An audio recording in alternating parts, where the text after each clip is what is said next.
الحمد لله نحمده ونستعينه ونستغفره ونؤمن به ونتوكل عليه ونعوذ بالله من شرور أنفسنا ومن سيئات أعمالنا من يهده الله فلا مضل له ومن يضلله فلا هادي له ونشهد أن لا إله إلا الله وحده لا شريك له ونشهد أن محمدا عبده ورسوله صلى الله عليه وعلى آله وأصحابه وبارك وسلم تسليما كثيرا كثيرا. أما بعد، فأعوذ بالله من الشيطان الرجيم. بسم الله الرحمن الرحيم. سبحان الذي أسرى بعبده ليلا من المسجد الحرام إلى المسجد الأقصى الذي باركنا حوله لنريه من آياتنا إنه هو السميع البصير. صدق الله العظیم. محترم حضرات، معزز حضرات، میرے بھائیوں، دوستوں، عزیزوں، نوجوانوں اور ہماری مائیں بہنوں، یہ معراج کا واقعہ آپ کے سامنے بیان کیا جا رہا ہے. سفر طائف کے بعد اور ہجرت مدینہ سے قبل سرور کائنات صلی اللہ علیہ وسلم کی زندگی میں جو سب سے اہم واقعہ پیش آیا وہ معراج کا واقعہ ہے.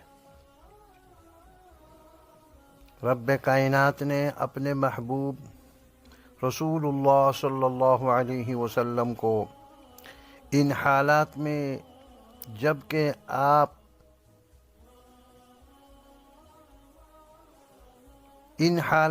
جبکہ طائف میں سنگ باری کر کے آپ کو لہون کیا جا چکا تھا اور مکہ کی سرزمین ہر لمحہ آپ کے لیے تنگ ہوتی جا رہی تھی، شب معراج میں وہ عروج عطا فرمایا جہاں تک کسی نبی، رسول یا مقرب فرشتے کی بھی رسائی نہ ہو سکی. رب کائنات اپنے بندوں میں سے جن بندوں کو نبوت و رسالت کے مقام پر فائز کرتا ہے ان کو وہ کچھ ایسی نشانیاں دکھا دیتا ہے جن کی وجہ سے ان نبیوں اور رسولوں کو عزم و استقلال کی بے پناہ صلاحیتیں میسر ہو جاتی ہیں.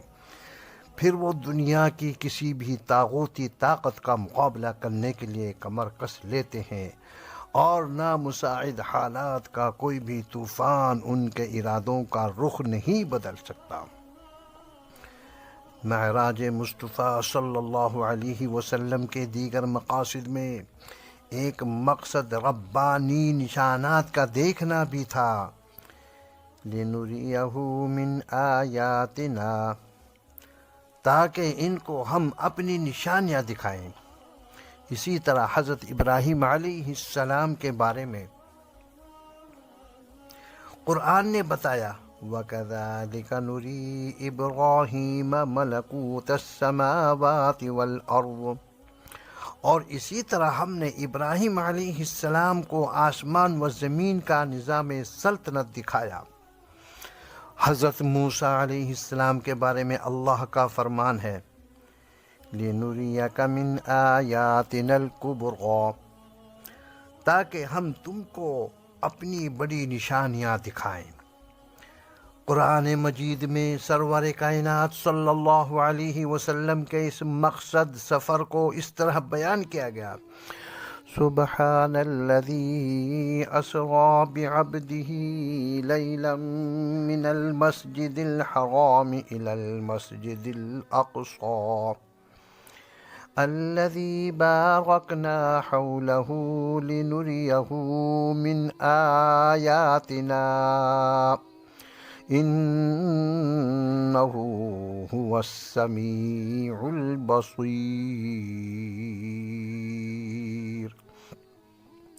پاک ہے وہ اللہ جو اپنے بندے محمد صلی اللہ علیہ وسلم کو راتوں رات مسجد حرام سے مسجد اقصیٰ لے گیا، جس کے ارد گرد ہم نے برکت رکھی ہے تاکہ ان کو اپنی نشانیاں دکھائیں۔ بے شک اللہ تعالی بہت سننے والا، بہت دیکھنے والا ہے۔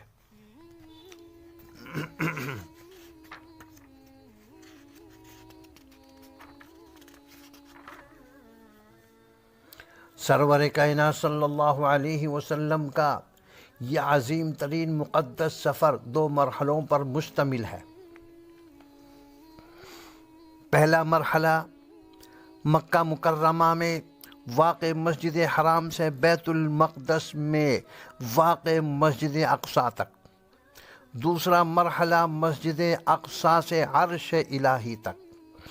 مسجد حرام سے مسجد اقصیٰ تک کے سفر کو اسرا کہتے ہیں، اور مسجد اقصیٰ سے عرش الہی تک کے سفر کو معراج کہتے ہیں، لیکن اصطلاحی طور پر اس پورے سفر کو معراج کہتے ہیں۔ آپ کا یہ سفر بیداری کی حالت میں جسم و روح دونوں کے ساتھ ہوا، یعنی معراج صرف خواب یا صرف روحانی عروج کا نام نہیں، بلکہ آپ کا یہ تمام سفر بیداری کی حالت میں جسم و روح دونوں کے ساتھ ہوا ہے۔ سرور کائنات صلی اللہ علیہ وسلم ایک رات حضرت ام ہانی کے گھر آرام فرما رہے تھے۔ نہ تو آپ مکمل طور پر سو ہی رہے تھے اور نہ ہی پوری طرح بیدار تھے، بلکہ سونے اور جاگنے کی درمیانی کیفیت آپ پر طاری تھی کہ اتنے میں آپ کو محسوس ہوا کہ کسی نے چھت کھولی اور اس میں سے 3 لوگ نمودار ہوئے۔ ان تینوں میں سے ایک نے دوسرے سے 2 سوال کیے کہ ان سوئے ہوئے لوگوں میں نبی کون ہے؟ تو ان 2 میں سے ایک نے جواب دیا کہ ان میں جو سب سے اچھے ہیں وہی نبی ہیں۔ تو تیسرے شخص نے کہا کہ جو سب سے اچھے ہیں انہی کو لے چلو۔ یہ 3 شخص 3 فرشتے تھے جو شب معراج میں آپ کی بارگاہ میں حاضر ہوئے تھے، اور ام ہانی کے مکان میں اس رات کو رسول اللہ صلی اللہ علیہ وسلم کی دائیں جانب حضرت حمزہ اور بائیں جانب حضرت جعفر آرام فرما رہے تھے۔ یہ فرشتے رسول اللہ صلی اللہ علیہ وسلم کو لے کر حتیم میں آئے، اور آپ نے وہاں بھی کچھ دیر آرام فرمایا، جو آپ کا شق صدر ہوا، یعنی جبریل علیہ السلام نے آپ کا سینہ چاک کیا اور آپ کا قلب مبارک نکال کر ایک زرعی طشت میں رکھا اور آب زمزم سے آپ کے قلب کو دھویا، پھر ایمان و حکمت سے پھر پورا ایک اور طشت آیا اور اس ایمان و حکمت سے آپ کے قلب کو لبریز کر دیا گیا، پھر آپ کے قلب کو اس کے مقام پر رکھ کر آپ کا سینہ بند کر دیا گیا۔ یہ شخص صدر کا چوتھا اور آخری واقعہ تھا۔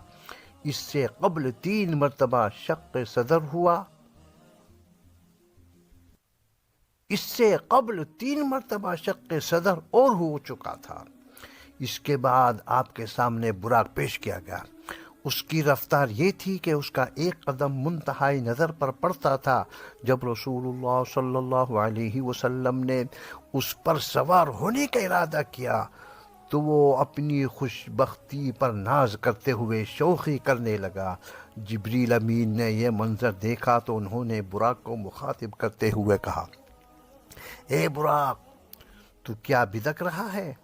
کیا تجھے معلوم نہیں کہ آج تجھ پر وہ شخص بیٹھے گا جو اللہ کی ساری مخلوق میں سب سے زیادہ مکرم ہے؟ یہ سن کر وہ براق پسینے پسینے ہو گیا۔ اللہ اکبر۔ جب رسول اللہ صلی اللہ علیہ وسلم اس براق پر سوار ہو کر چلے تو آپ کا گزر ایک ایسے علاقے سے ہوا جہاں کھجور کے درخت بہت کثرت سے تھی۔ جبریل امین نے رسول اللہ صلی اللہ علیہ وسلم سے گزارش کی کہ آپ یہاں اتر کر 2 رکعت نماز ادا کر لیجئے۔ چنانچہ آپ نے وہاں 2 رکعت نماز پڑھی۔ آپ نے جبریل امین سے پوچھا، یہ کون سی جگہ ہے؟ تو جبریل امین نے کہا، یہ یثرب مدینہ ہے۔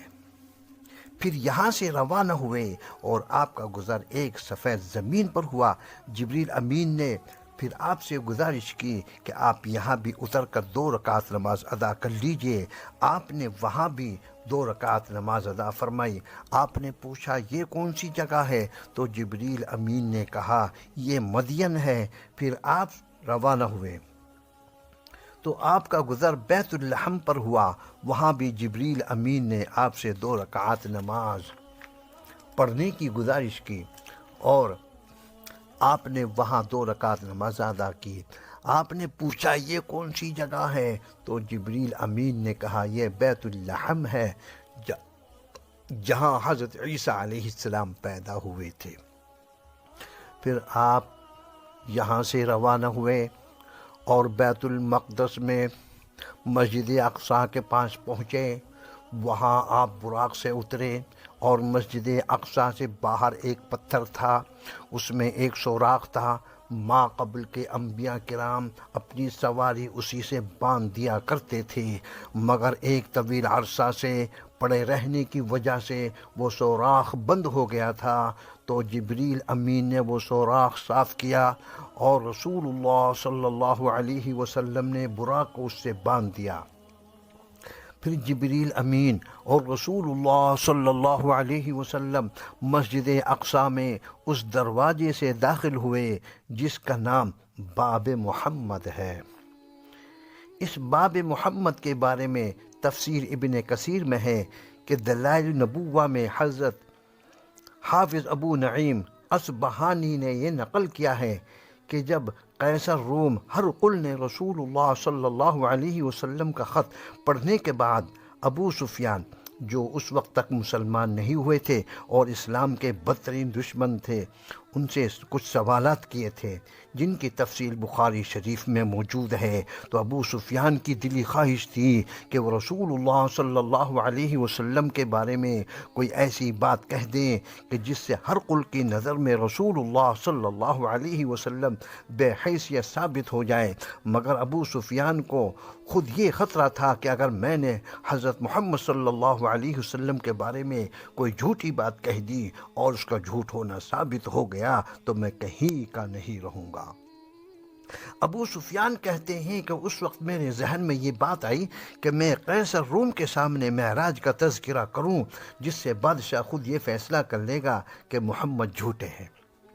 ابو سفیان کہتے ہیں کہ میں نے ہرقل بادشاہ کو بتایا کہ نبوت کے دعوے دار محمد یہ کہتے ہیں کہ وہ ایک رات مکہ مکرمہ سے نکلے اور آپ کی اس مسجد بیت المقدس میں پہنچے، پھر اسی رات میں صبح ہونے سے پہلے پہلے مکہ مکرمہ واپس پہنچ گئے۔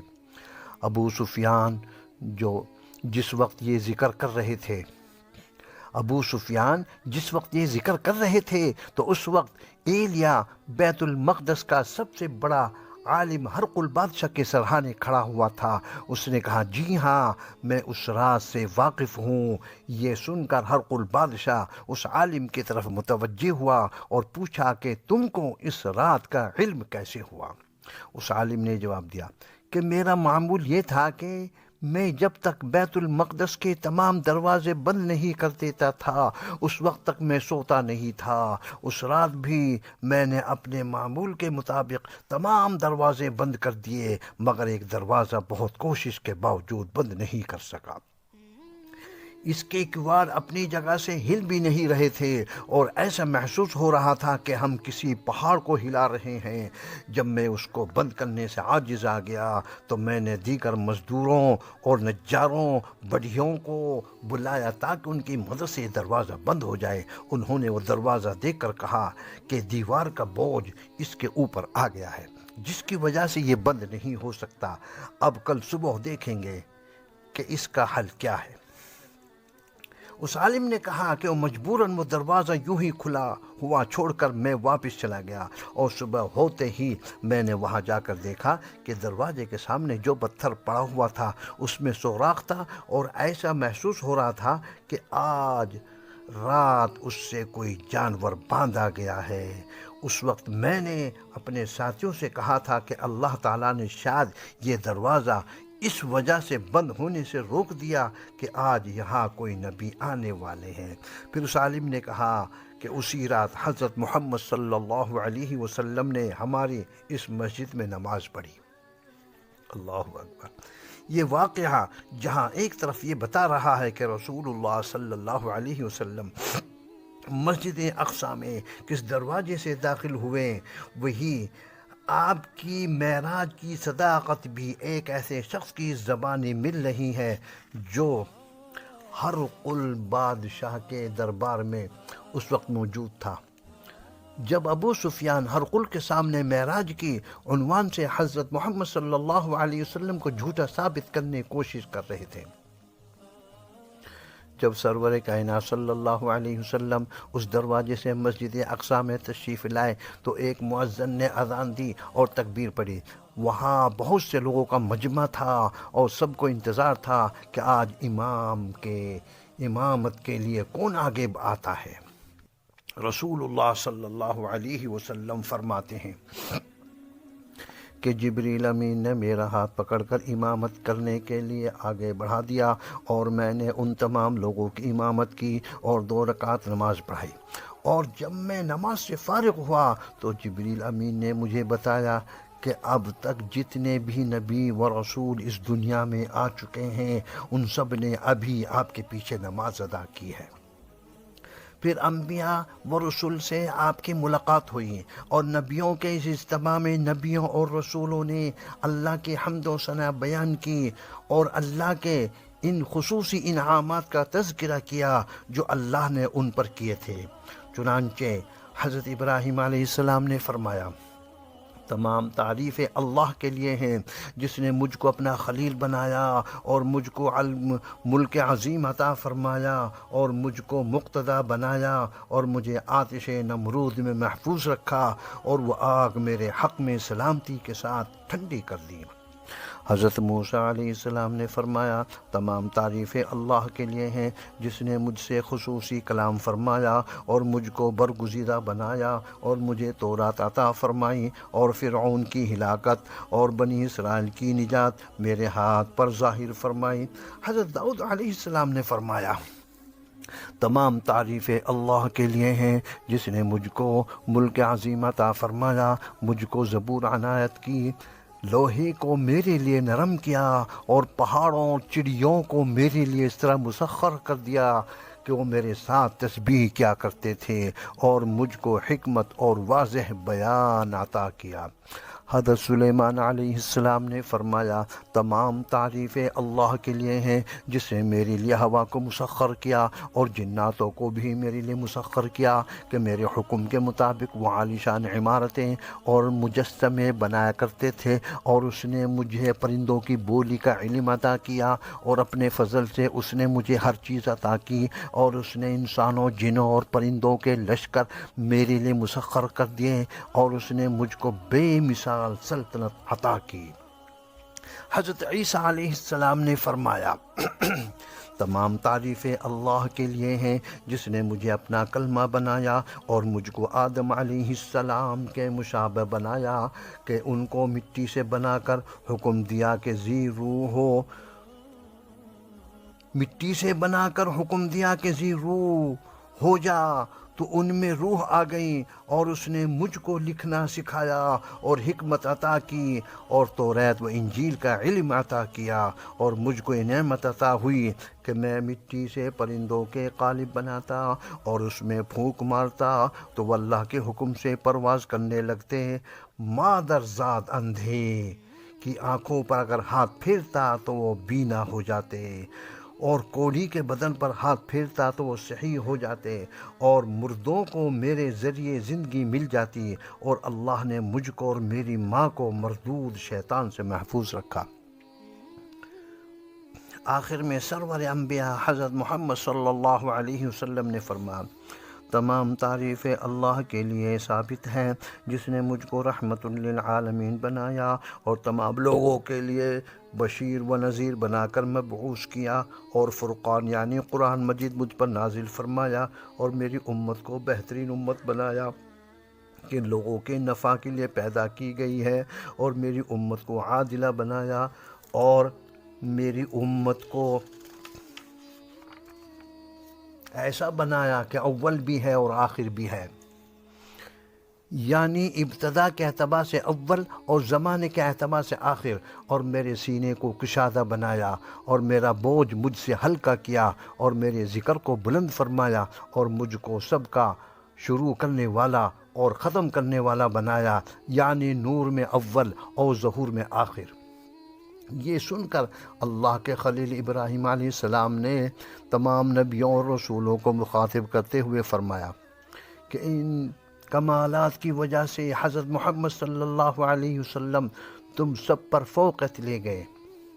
اس کے بعد جب رسول اللہ صلی اللہ علیہ وسلم مسجد اقصیٰ سے باہر تشریف لائے تو آپ کو پیاس محسوس ہوئی۔ آپ کے سامنے چار گلاس پیش کیے گئے، ایک گلاس میں دودھ تھا، دوسرے گلاس میں پانی تھا، اور تیسرے گلاس میں شہد تھا، اور چوتھے گلاس میں شراب تھی، لیکن رسول اللہ صلی اللہ علیہ وسلم نے دودھ کا گلاس اختیار فرمایا۔ تو ایک صاحب نے جو رسول اللہ صلی اللہ علیہ وسلم کے سامنے تھے، انہوں نے جبریل امین سے کہا، تمہارے دوست نے فطرت کو اختیار کیا ہے۔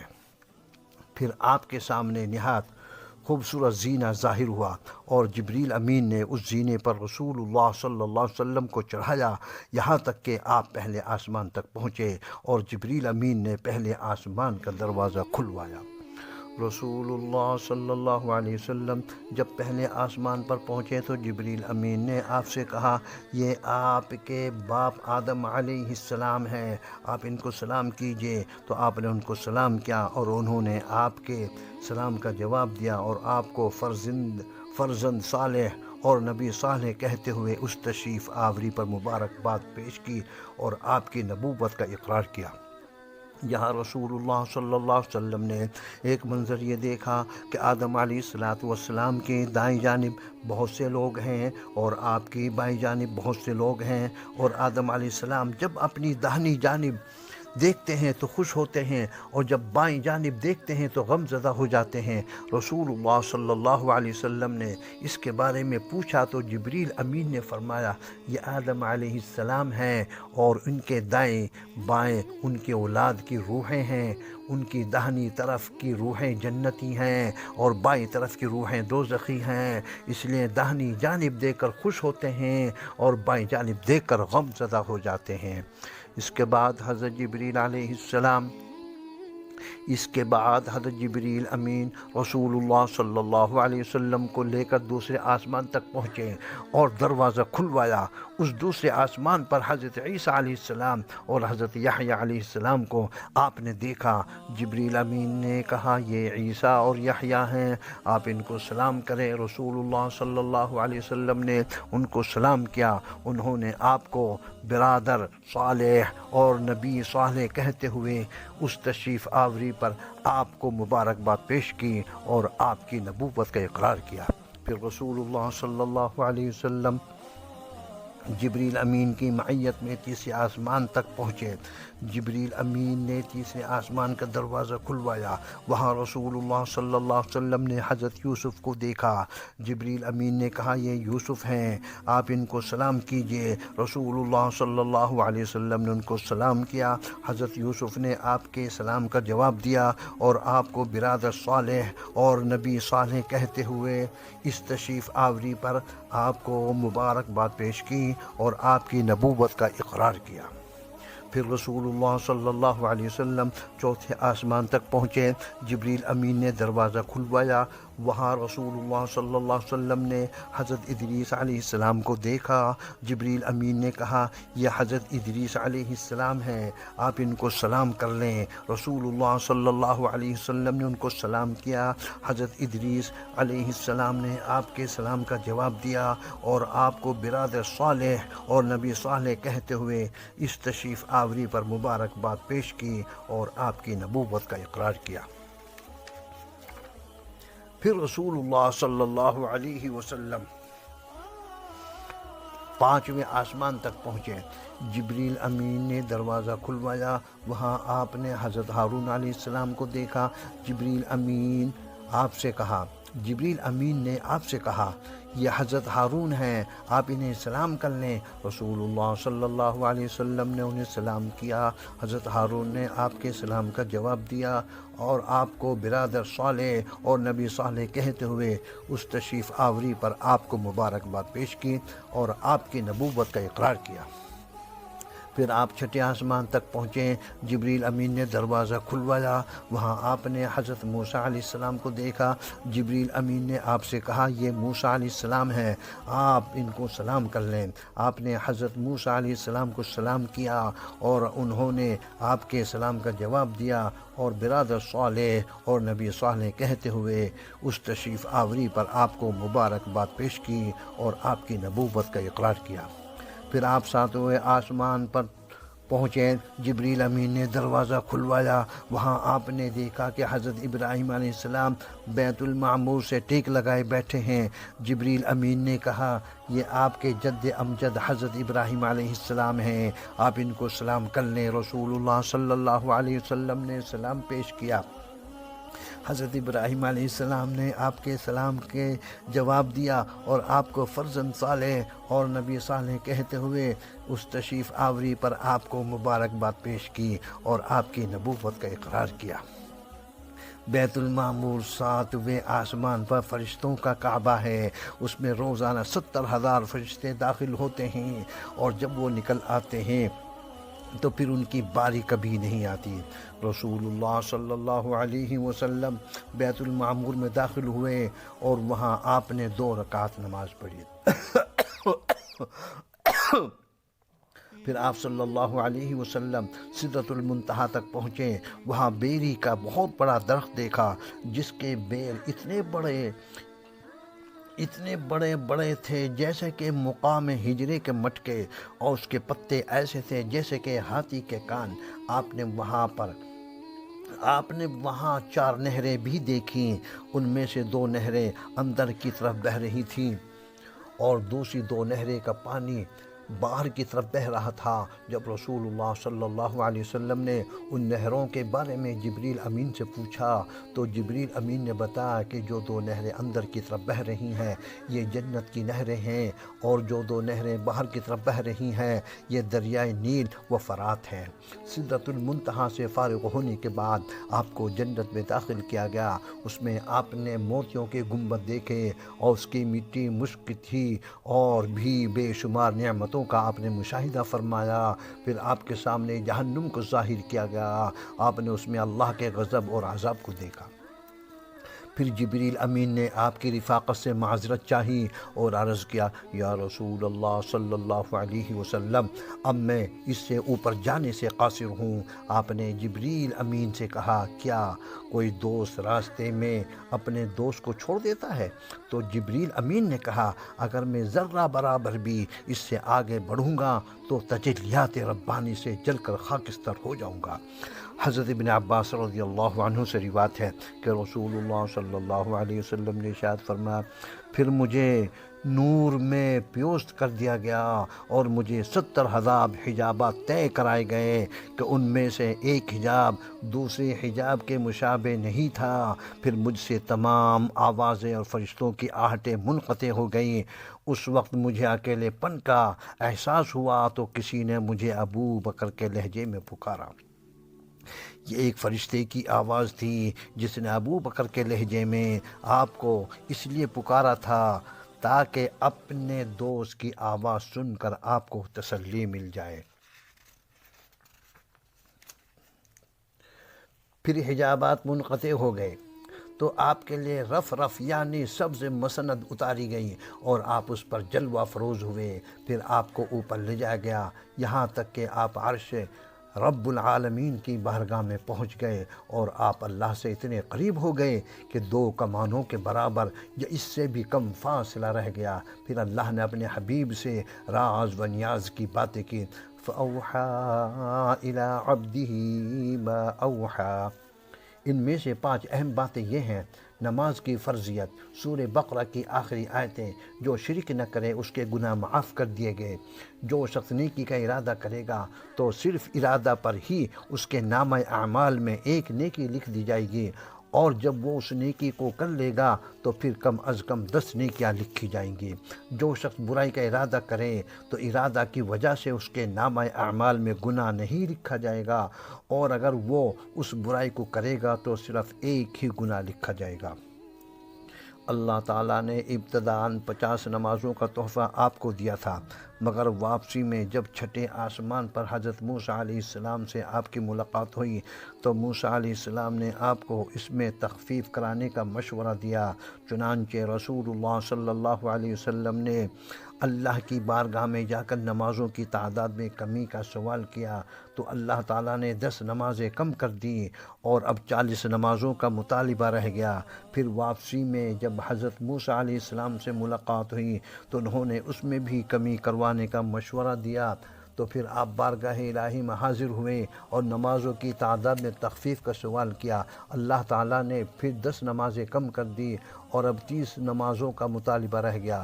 غرض کہ موسیٰ علیہ السلام کے پاس سے اللہ کی بارگاہ میں تخفیف نمازوں کے لیے آپ کی آمد و رفت کا سلسلہ جاری رہا یہاں تک کہ 5 نمازیں باقی رہ گئیں۔ موسیٰ علیہ السلام نے پھر آپ سے گزارش کی کہ اس میں بھی کمی کروا لیجئے، کہیں ایسا نہ ہو کہ آپ کی امت ان 5 نمازوں کو بھی ادا نہ کر سکے۔ تو رسول اللہ صلی اللہ علیہ وسلم نے فرمایا کہ اب جاتے ہوئے مجھے شرم آ رہی ہے، میں اسی تعداد پر راضی ہوں۔ جب آپ یہ کہہ کر موسیٰ علیہ السلام سے رخصت ہوئے تو کسی پکارنے والے نے آواز دی اور اللہ کا یہ فرمان سنایا، تعداد میں یہ 5 ہیں، تعداد میں یہ 5 ہیں، مگر ثواب 50 نمازوں کا ہی عطا کروں گا، میرے یہاں بات بدلی نہیں جاتی۔ آپ کا یہ طویل ترین سفر نہایت سرعت کے ساتھ مکمل ہوا اور آپ اپنے اسی بستر پر آ کر آرام فرما ہو گئے جہاں سے آپ کا مقدس سفر شروع ہوا تھا، اور کسی کو بھی آپ کے آنے جانے کی خبر نہ ہوئی۔ جب سب لوگ صبح بیدار ہوئے تو آپ نے سفر کے واقعہ سب سے پہلے اپنی چچا زاد بہن ام ہانی بنت ابی طالب کو سنایا۔ انہی کے گھر میں اس رات آپ آرام فرما تھے۔ پھر آپ نے ارادہ کیا کہ اس سفر کا تذکرہ اہل مکہ کے سامنے کریں، تو ام ہانی نے آپ کا دامن پکڑ لیا اور کہا، اللہ کے واسطے آپ یہ قصہ دیگر لوگوں کو نہ سنائیں ورنہ وہ آپ کو جھٹلائیں گے اور آپ کو ستائیں گے۔ آپ نے فرمایا، واللہ میں تو ضرور سناؤں گا۔ ام ہانی نے اپنی حبشن باندی کو آپ کے پیچھے لگا دیا تاکہ وہ اس کا رد عمل ان کو بتائیں۔ رسول اللہ صلی اللہ علیہ وسلم باہر تشریف لائے اور لوگوں کو اپنے اس سفر معراج کے بارے میں وضاحت سے بتایا کہ کتنے مختصر سے وقفے میں کتنا طولانی سفر طے کیا ہے۔ معدنی اسلام نے حقیقت پر مبنی اس واقعے کا مذاق اڑانا شروع کر دیا اور رسول اللہ صلی اللہ علیہ وسلم کے بارے میں طرح طرح کی افواہیں پھیلانا شروع کر دی۔ انہوں نے سوچا کہ ابو بکر کو اس بارے میں آسانی سے بہکایا جا سکتا ہے۔ انہوں نے سوچا کہ ابو بکر کو اس بارے میں آسانی سے بہکایا جا سکتا ہے، چنانچہ وہ لوگ ابو بکر کو بہکانے کے لیے انہیں گھر پہنچ گئے، کیونکہ معراج سے واپسی کے بعد ابھی تک حضرت ابو بکر رضی اللہ عنہ کی ملاقات رسول اللہ صلی اللہ علیہ وسلم سے نہیں ہوئی تھی۔ ان لوگوں نے حضرت ابو بکر سے کہا کہ اگر کوئی شخص آپ سے یہ کہیں کہ میں راتوں رات مسجد حرام سے مسجد اقصیٰ تک گیا اور وہاں سے ساتوں آسمانوں کی سیر کی اور پھر اسی رات فوراً مکہ واپس آ گیا، تو کیا آپ اس کو سچا تسلیم کریں گے؟ حضرت ابو بکر نے کہا میں تو اسے سچا نہیں کہہ سکتا۔ اس پر ان کفار مشرکین نے کہا یہی بات تو تمہارے صاحب محمد صلی اللہ علیہ وسلم کہہ رہے ہیں۔ تو حضرت ابو بکر نے فرمایا اگر وہ کہتے ہیں تو بالکل سچ ہے، میں ان کی تصدیق کرتا ہوں۔ تصدیق کا یہی وہ اعلیٰ مقام ہے جس کی بنا پر رسول اللہ صلی اللہ علیہ وسلم نے حضرت ابو بکر صدیق کے خطاب سے سرفراز فرمایا۔ پھر ان لوگوں نے آپ سے اس سفر کی نشانیاں طلب کی۔ آپ نے فرمایا کہ جب میں یہاں سے جا رہا تھا تو فلاں فلاں وادی میں فلاں فلاں قبیلے کے ایک اونٹ بھاگ گیا تھا، تو میں نے ان کو ان کے اونٹ کے بارے میں خبر دی کہ فلاں مقام پر ہے۔ فلاں قافلے کے لوگ سو رہے تھے، ایک برتن میں ان کا پانی رکھا تھا جو ڈھکا ہوا تھا، میں نے اس برتن کا پانی پیا پھر اسی طرح ڈھک کر رکھ دیا۔ اس کی دلیل یہ ہے کہ وہ قافلہ اب سنیت النعیم تنعیم میں پہنچنے والا ہے۔ اب یہ سنیت النعیم میں پہنچنے والا ہے۔ اس قافلے میں سب سے آگے ایک خاکستری رنگ کا اونٹ ہے جس پر 2 بورے لدے ہوئے ہیں، ایک کا رنگ کالا ہے اور دوسرا دھاری دار ہے۔ یہ سن کر لوگ سنیت تنعیم کی طرف دوڑے، وہاں اس قافلے کو اسی طرح پایا جیسا کہ آپ نے خبر دی تھی۔ پھر ان لوگوں نے ان قافلہ والوں سے پانی کا قصہ معلوم کیا تو انہوں نے اسے صحیح بتایا، اور جس قافلے کا اونٹ غائب ہو گیا تھا اور رسول اللہ صلی اللہ علیہ وسلم کے بتانے سے وہ مل گیا تھا، وہ قافلہ جب مکہ مکرمہ پہنچا اور ان لوگوں نے ان سے اونٹ کے غائب ہونے کا قصہ معلوم کیا تو ان قافلہ والوں نے اسے صحیح قرار دیا۔ سفر معراج کے بعد کا واقعہ ہے۔ سفر معراج کے بعد کا واقعہ کے ایک موقع پر رسول اللہ صلی اللہ علیہ وسلم حتیم میں تشریف فرما تھے۔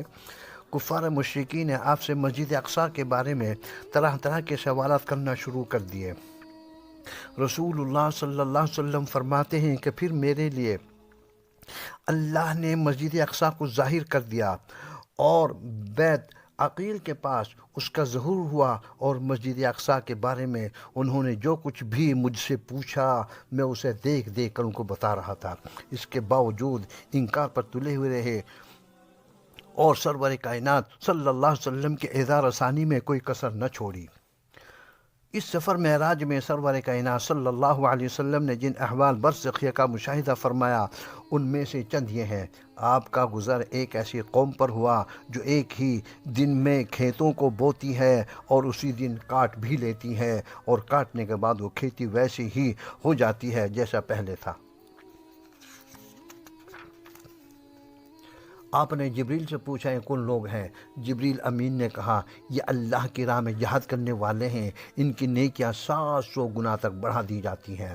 آپ نے دیکھا کچھ لوگوں کی شرم گاہوں پر آگے پیچھے چھیترے لپٹے ہوئے ہیں اور وہ جانوروں کی طرح چر رہے ہیں اور زخموں کا لہو پی رہے ہیں اور جہنم کے پتھر کھا رہے ہیں۔ آپ نے جبریل سے پوچھا یہ کون لوگ ہیں؟ جبریل امین نے کہا یہ وہ لوگ ہیں جو زکوٰۃ ادا نہیں کرتے۔ آپ نے دیکھا کہ کچھ لوگوں کے پاس ایک ہانڈی میں پکا ہوا عمدہ پاکیزہ گوشت رکھا ہے اور دوسری ہانڈی میں کچا سڑا ہوا بدبودار گوشت رکھا ہے، تو لوگ سڑے ہوئے بدبودار گوشت کو کھا رہے ہیں اور پکا ہوا عمدہ گوشت نہیں کھاتے۔ آپ نے جبریل سے پوچھا ہے کون لوگ ہیں؟ جبریل امین نے کہا یہ وہ شادی شدہ مرد ہیں جن کی حلال بیوی تھی مگر پھر بھی زناکاری کرتے تھے، اور یہ وہ شادی شدہ عورتیں ہیں جن کا حلال شوہر تھا پھر بھی وہ زناکاری کرتی تھیں۔ آپ نے دیکھا کہ کچھ لوگوں پر فرشتے مسلط ہیں اور پتھروں سے ان کے سروں کو کچل رہے ہیں۔ جب ان کے سروں پر وہ فرشتے مارتے ہیں تو ان کے سر چکنا چور ہو جاتے ہیں اور وہ پتھر دور جا گرتے ہیں۔ جب وہ فرشتے وہ پتھر اٹھانے جاتے ہیں تو ان کے سر ویسے ہی ہو جاتے ہیں جیسے پہلے تھے۔ آپ نے جبریل امین سے پوچھا یہ کون لوگ ہیں؟ جبریل امین نے کہا یہ وہ لوگ ہیں جو فرض نمازوں کو چھوڑنے والے ہیں۔ آپ نے کچھ لوگوں کے اس حال میں دیکھا کہ آگ کی کینچیوں سے ان کے ہونٹوں اور ان کی زبانوں کو کاٹا جا رہا ہے۔ آپ نے جبریل علیہ السلام سے پوچھا کون لوگ ہیں؟ جبریل امین نے جواب دیا کہ گمراہی میں مبتلا کرنے والے واعظ ہیں۔ آپ نے دیکھا کہ ایک چھوٹا پتھر ہے جس سے بہت بڑا بیل پیدا ہوا، پھر وہ بیل اس پتھر میں داخل ہونا چاہتا ہے مگر داخل نہیں ہو پا رہا ہے۔ آپ نے جبریل علیہ السلام سے پوچھا یہ کون لوگ ہیں؟ جبریل امین نے جواب دیا وہ لوگ ہیں جو اپنے منہ سے کوئی برائی کی بات نکالتے ہیں، پھر اسے واپس لینا چاہتے ہیں مگر وہ واپس نہیں ہو سکتی۔ آپ نے کچھ ایسی عورتوں کو دیکھا جن کے سینوں میں آڑے ترچھے کانٹے چبھے ہوئے ہیں اور وہ آسمان و زمین کے درمیان میں لٹکی ہوئی ہیں۔ آپ نے جبریل سے پوچھا یہ کون ہے؟ جبریل امین نے بتایا یہ زناکار عورتیں ہیں۔ میرے محترم بزرگوں دوستو، یہ آپ حضرات کے سامنے یہ بیان کیا گیا ہے رسول اللہ صلی اللہ علیہ وسلم نے جو معراج کی، آپ نے جو معراج کا سفر کیا، آپ سات و آسمان پہ گئے، وہاں کے حالات دیکھے، وہ تمام حالات آپ کے سامنے بیان کیے گئے ہیں۔ اللہ تبارک و تعالی ہم سب کو ان تمام باتوں پہ عمل کی توفیق عطا فرمائے، دنیا اور آخرت میں کامیابی نصیب فرمائے، دنیا اور آخرت کی ذلت اور رسوائی سے اللہ ہماری حفاظت فرمائے۔ اللہ پاک ہم سب کو دین پہ چلنے کی توفیق عطا فرمائے، آپ صلی اللہ علیہ وسلم کے حکموں پر، آپ کی سنتوں پر عمل کرنے کی توفیق عطا فرمائے۔ وآخر دعوانا ان الحمد للہ رب العالمین۔